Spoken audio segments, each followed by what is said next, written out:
Welcome to the Befrienders training on active listening techniques when managing calls. This video complements the module on managing calls where the active listening techniques used in the process of managing calls are explained in greater detail. To avoid confusion, the active listening techniques are also referred to in befriending as the listening wheel. These techniques or skills are essential in befriending as they assist the befriender to explore feelings, encourage sharing, and to journey to the source of the feelings so that the caller may gain greater clarity and awareness. This will put them in a better position to move forward to address the issues. Some of these techniques may be new to befrienders and as such may feel unnatural when they are first tried. However, with practice, they will soon become the normal practice and language that the befriender can use effectively. Here are the learning outcomes for this video. The first is to recognize there are different types of listening and where befrienders must be to be effective in befriending a call. To be able to recognize the barriers to listening for both the befriender and the caller. You'll be able to understand what is active listening and the 7 skills in active listening and how to use them.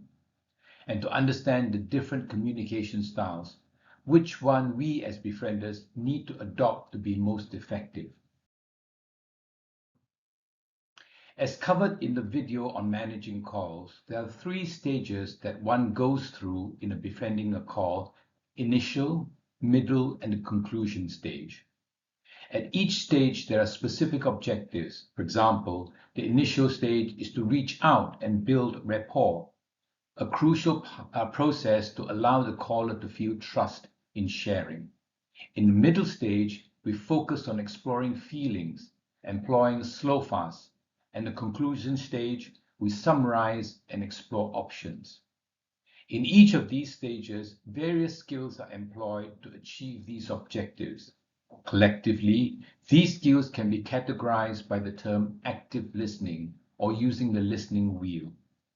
Although certain skills are used more in certain stages, they can be employed anywhere through the call, and the befriender, with practice, will be able to recognize when to apply them to get the desired results.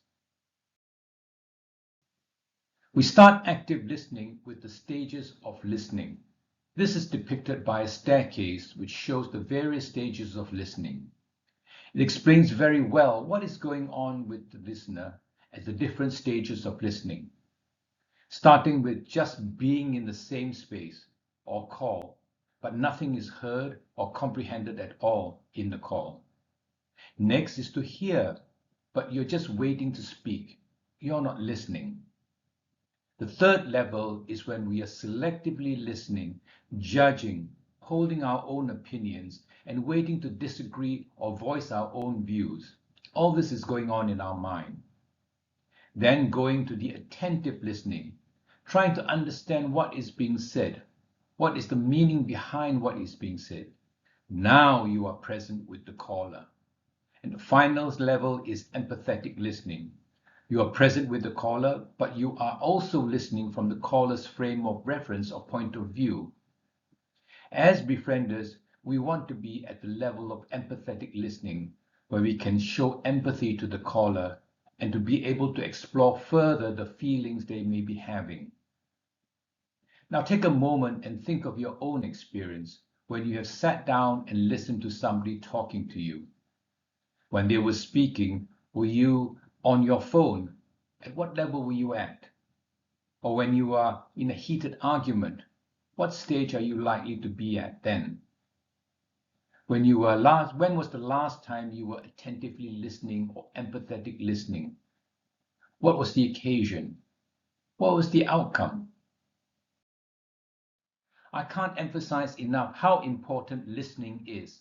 This is not just in befriending, but in your own personal and professional lives. Here, when you are practicing attentive listening or empathetic listening, you're building a strong relationship with the caller, which is crucial in a meaningful and successful call. The caller will feel affirmed, feeling supported by the recognition and attention, feels understood and significant. This leads to having a good rapport with the caller and having a level of trust where barriers are lowered and where they can prepare to engage and share. Even in a brief call, how the befriender answers the call and befriends can significantly determine how a call turns out. As listening is a key activity in befriending, both for the caller and the befriender, there are many things that can interfere with the process of listening. This is the case for both the caller and the befriender. These interference or barriers can significantly affect the quality of the call and, as a consequence, our ability to provide effective service. It is our responsibility to be aware when it is happening and do whatever possible to correct the situation. As listening is a key activity in befriending, both for the caller and the befriender, it is important to be aware of some of the barriers to effective listening. For the caller, when the caller is fearful, they will have other thoughts in their minds and will not be focused on what is being said. Similarly, if they are suspicious, their thoughts are around their suspicions and not on what's being said. When this happens, it is important to calm the caller and to allay their fears and suspicions by addressing them. Inarticulate expressions may confuse them and distract them from the message. This may be due to language issues or the use of technical words the caller may not understand. They may be overwhelmed by emotions that just clouds everything. They may be distracted or pressured by time and cannot focus on the moment. They may be distracted by things going around them or the phone, etc. They could be worried about confidentiality, so are distracted away from what is being said. Preconceptions from their own experience that may be challenging what is being said. We as befrienders should be aware of this, and when it's happening, pause to address it before continuing. For the befriender, we too have similar issues that will affect our ability to listen to the caller. Being judgmental, making assumptions, having our agenda, not the caller's. Remember, it is all about the caller. Bringing our baggage, bringing in our beliefs, our experiences, and thinking it applies here. No, it doesn't. Satisfying our needs, for example, to make the caller feel better. Again, this is our agenda, not the caller's agenda. We are here to listen. Having our prejudices, similar to baggage, remove it as it does not apply. Having distractions, noise, body language, etc. Time. Give the caller your full attention and stop time watching. Fear. Be aware of your own fears and emotions. You should be emotionally neutral. And silence. Allow silence. It is very useful thinking time. As befrienders, it is our role to be constantly aware of what is happening in our mind and to clear everything so that we can be fully present for the caller. There are 7 active listening skills that active listeners employ. These form the critical skills that befrienders need to master, starting with being attentive and present with the caller. Ensure all distractions are removed and you are mentally and emotionally ready to take the call and listen, using minimum verbal encourages. Asking open-ended questions. We will discuss each of these in more detail later in this presentation. Asking probing questions to dig deeper into the meaning of what is being said. Get clarification to ensure you understand what is being said by the caller. Paraphrase and reflect to allow the caller to hear back what they have said in different words. Be aware of the feelings indicated by the caller and reflect it back to them. And to summarize, letting the caller know you were attentive and understood what was said, hearing their story from another person, and providing a point to move on to the next step of the call. In the previous slide, we talked about the active listening skills that we will use in our calls. As mentioned in the introduction, This is also referred to as the listening wheel used in befriending. The listening wheel is essentially the same as the active listening skills. However, as we focus on feelings in befriend, there is an emphasis on exploring, probing, and reflecting feelings when we use this skill set.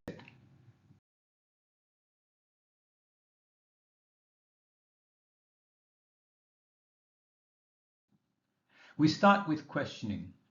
In befriending, the caller talks and we listen. We use questions to prompt and direct the caller to vent, share, and express. Questions will give us an understanding to the background of the caller. Importantly, in befriending, revealing the caller's feelings, surface and underlying, and the source of those feelings. Establish the caller's issues and priorities. Provide clarity for the befriender in what the caller is saying. Explore barriers and or limiting beliefs, and to build rapport, trust, by showing the caller the befriender is genuine in his or her care and concern, empathizing with the caller that she or he is worth our full attention. To encourage the caller to do the talking, we use open-ended questions. The caller may be shy, not sure how to begin the call, what to say. The befriender then encourages the caller by asking open-ended questions rather than closed-ended questions. Open-ended questions encourage more than just a short or fixed answer. They encourage the sharing of what's on the mind of the caller and bring out details that the caller may have. It encourages the sharing of emotions, feelings, and attitudes of the caller. Typically, open-ended questions start with what, how, who, where, when, but what and how tend to be the most effective. We discourage the use of why as it sounds challenging and the caller may then become defensive. Examples of open-ended questions may be, what happened here? How does it make you feel? What is the reason you're saying this or thinking that? Closed-ended questions, on the other hand, usually require one-word answer or a yes or no answer. They usually do not encourage the caller to elaborate. However, the befriender can use it to clarify as a starter question, followed by an open-ended question. For example, has this ever happened before? Tell me what happened then. Did you say you have a serious argument with your mom? What was it about?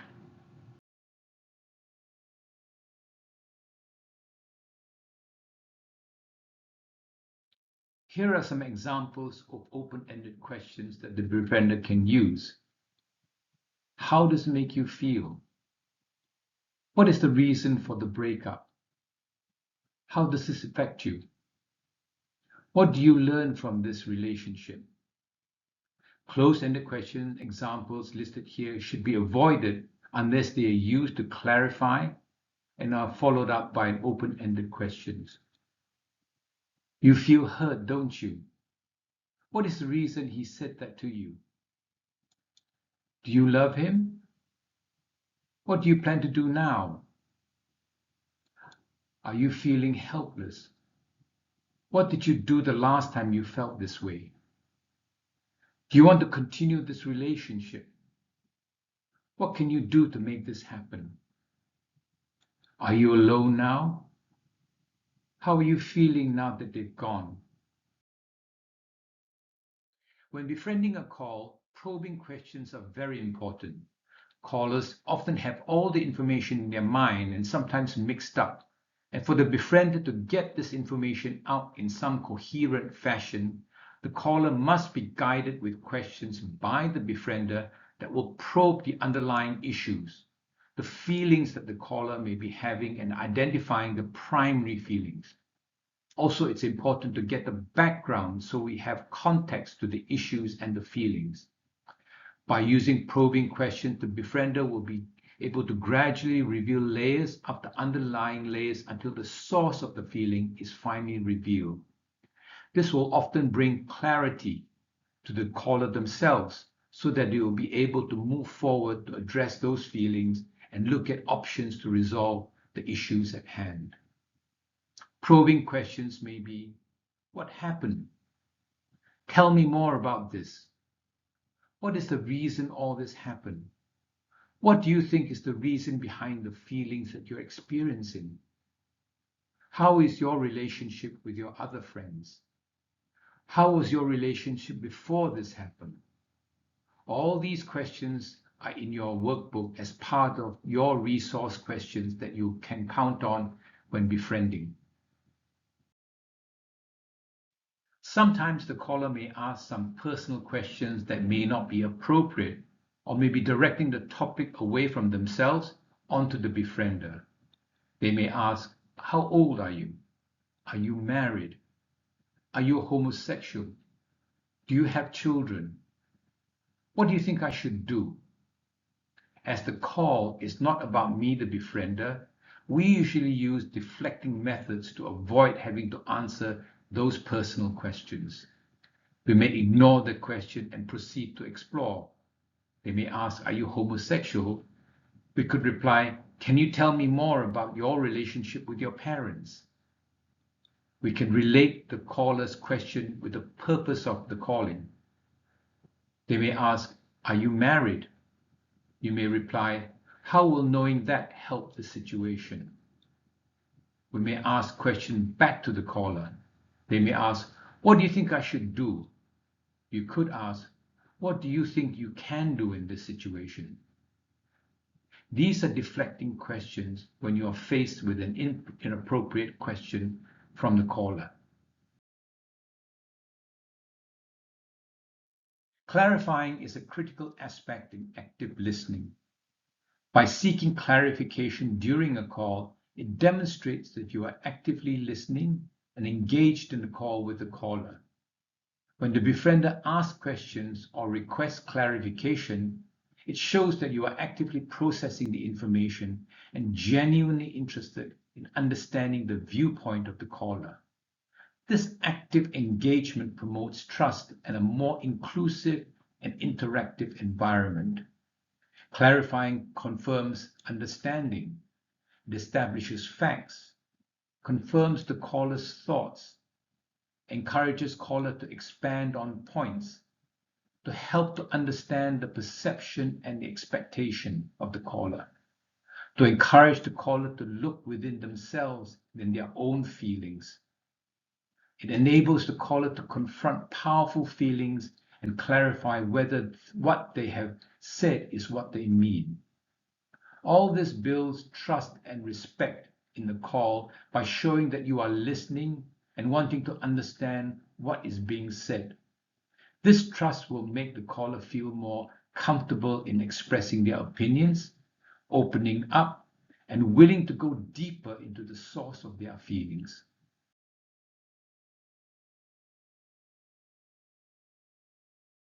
Clarifying uses both open and closed-ended questions. As an example, a statement by the caller, I really cannot trust John anymore. Clarifying questions could be, what exactly does trust mean to you? Can you give me an example of what you mean when you say, cannot trust John? Are you saying that John is untrustworthy? Let me see if I understand you correctly. That John is unreliable when you really need his help? Is that what you're saying? What do you mean when you say, cannot trust John? Or in the case of suicide, do you mean you want to die?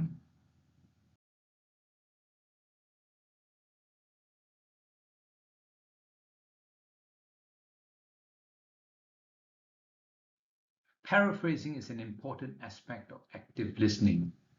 Paraphrasing repeats what the caller has said, but in different words. It demonstrates active listening. When the befriender paraphrases the caller's statement, you show that you are actively engaged in the conversation and genuinely trying to understand their perspective. It encourages the speaker to continue sharing their thoughts. It also provides clarification, as paraphrasing allows the befriender to clarify your understanding of the caller's message. By restating their words in your own words, you give them an opportunity to confirm or correct your interpretation.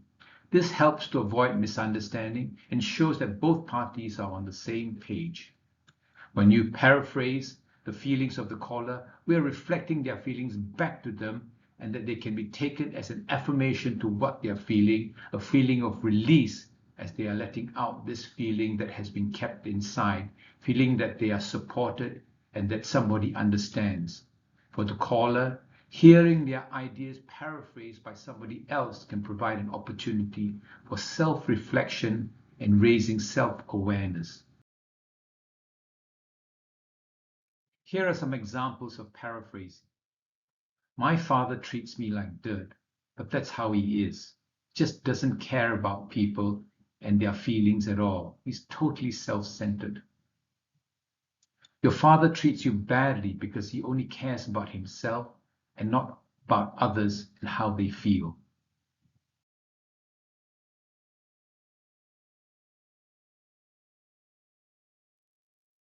I hope you can help me. I've been married 5 years and have one child. My marriage is not good.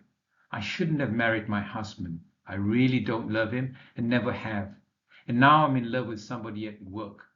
The relationship isn't going anywhere because he doesn't have the same feelings for me. It's just nice that I have somebody to talk to and that understands me. My husband knows about this man and wants me to stop spending time with him. You have feelings of regret about your marriage to your husband whom you've never loved. Now you fall in love with somebody at work whom you can talk to and makes you feel good, but the person doesn't feel the same. Your husband knows and wants you to stop. Here's another example of paraphrasing. I avoided the supervisor as much as possible because she has not been fair to me. You actively try to have as little to do with your supervisor as possible because of how she treats you. As befriending is all about exploring feelings, reflecting feeling is an important part of the listening wheel. Similar to paraphrasing, reflecting feelings allow the caller to hear the feelings expressed back to him in the context of the call and in the present. The objectives are to confirm understanding of the surface and underlying feelings, allowing the caller to hear the feelings reflected back to him, which can cause the caller to self-reflect and raise awareness, and lets the caller know you are listening and present with him. Examples of reflecting feelings are: I really feel frustrated because I've been working on this project for weeks and it's not going well. It sounds like you're feeling really frustrated and disappointed with the progress you've made. Another example: I do not know how I'm going to handle everything. I have so much work to do, my family needs my attention, and I also have personal commitments. It's overwhelming. If I understand correctly, you're feeling overwhelmed because you have a lot on your plate right now: work, family responsibilities, and personal commitments. You really feel challenged trying to juggle everything.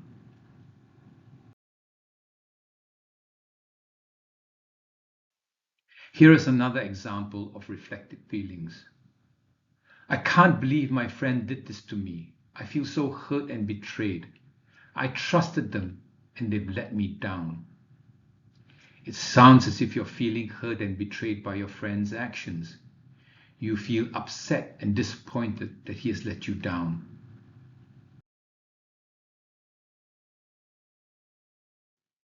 As you have noticed, befriending is all about exploring. We explore to identify the feelings the caller is having, surface and underlying. We explore the beliefs, assumptions, and their thoughts on future consequences that may be the source of these feelings. We also explore the options that they may have moving forward. And if they have suicidal thoughts, how they are coping with these thoughts. We now look at the examples in each of these cases. When we are exploring and probing. When we are exploring and probing feelings, we may ask, how are you feeling at this moment? Can you tell me more about your feelings of this relationship, situation, problem, person? How do you feel about yourself? How did that affect you? What do you think is the source of this feeling? Where is this feeling coming from? I get a sense that underneath all of this, you are also feeling so and so.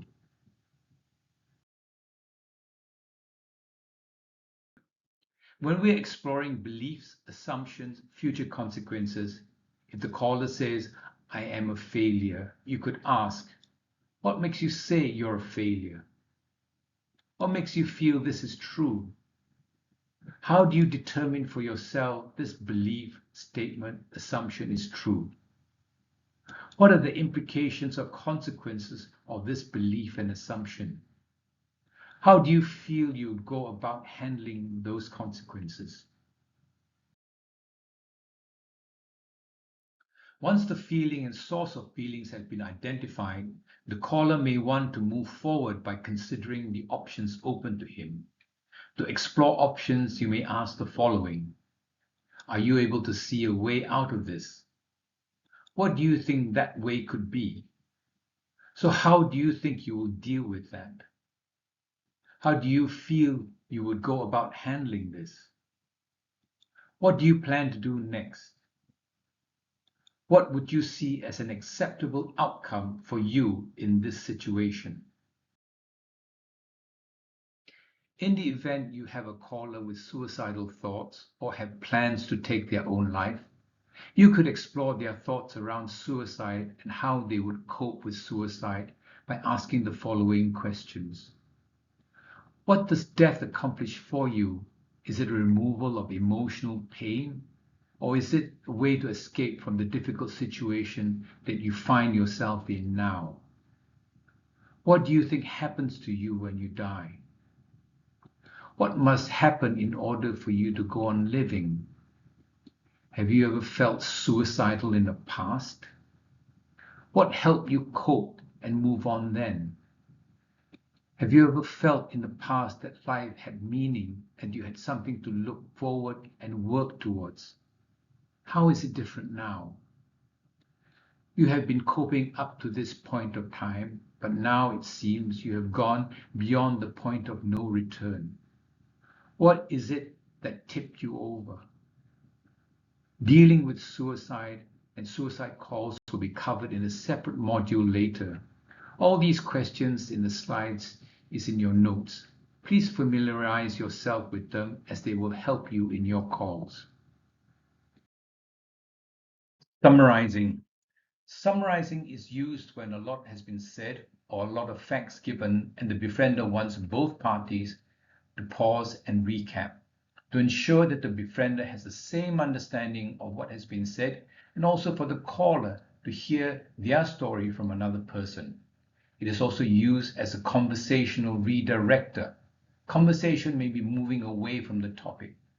The befriender may be hearing something in the caller's story that would be useful to point out without being too direct or appear judgmental, such as the caller's barriers or limiting beliefs. Conversation stage may be coming to some conclusion. Caller has directed that they're clear on the issues and caller may be ready to discuss options. Summarizing would be a short summary of the key points as to what the caller has said. For example, let me summarize what you've said.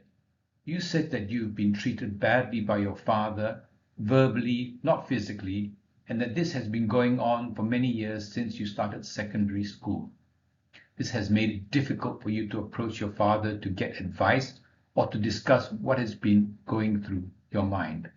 It has also been making you unhappy, unloved, alone, and rejected. Would this be a good summary of the situation and how you feel? To recap, in listening to engage, we need to be attentive.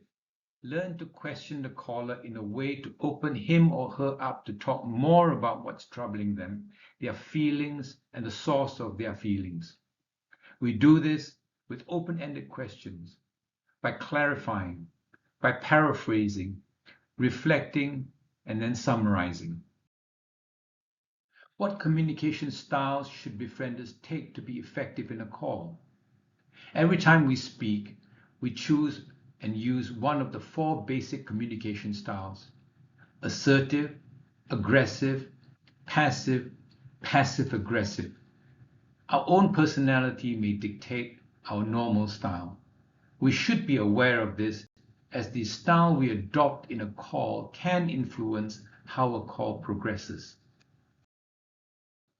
Let's look at these 4 styles and what they project in communicating with another person. Let's start with aggressive. I care about myself. I don't care about you. It is a I win, you lose approach. Not a good style in befriending a call. Passive. I don't care about myself. I care about you. It is a I lose, you win approach. Not a good style, as you may be giving in to the caller. Passive aggressive. I don't care about myself. I don't care about you. It is a I lose, you lose approach. Again, not a good style. Nobody wins. Assertive. I care about myself. I care about you. It is a I win, you win approach. This is the best approach, as the caller can feel the befriender is approaching the call from a place of mutual respect. In short, we want both parties to know both their needs are important. Being assertive will give the caller the sense that they are being supported by a firm and strong hand. This is important, especially when they are feeling weak and vulnerable. How do we communicate with an assertive style? Be clear. Use a firm tone of voice. Be direct. Seek the other person's opinion. Clarify. Avoid passive-aggressive style by being accusing in your approach, using a loud voice when you are being aggressive, or you being soft or meek when you are passive. Don't be unclear or wishy-washy. Don't be mocking or trying to joke. And don't be indirect. Remember these rules for effective communication. Be clear with what you want to say. Be brief and concise in your message, whether it's a question, clarifying, paraphrasing, reflecting, or summarizing. Ensure that the message is received and understood by observing their response. Respect the other party by being present when they are speaking and avoid any interruption or distraction during your call. Remember, the befriender's role is to provide emotional support in times of need by active listening and exploring the feelings of the caller and their source. Not to solve their problem, but to walk with them to a place where they can find and act on their own solution. We've come to the end of this training video on active listening. You've been given a series of multiple choice questions which we hope will take a few minutes to complete. If there are points which you may have missed that highlighted by the multiple choice questions, do revisit the video again. If you have other questions that you may want answered, please jot them down and bring it to the face-to-face training session on this subject, which is happening soon.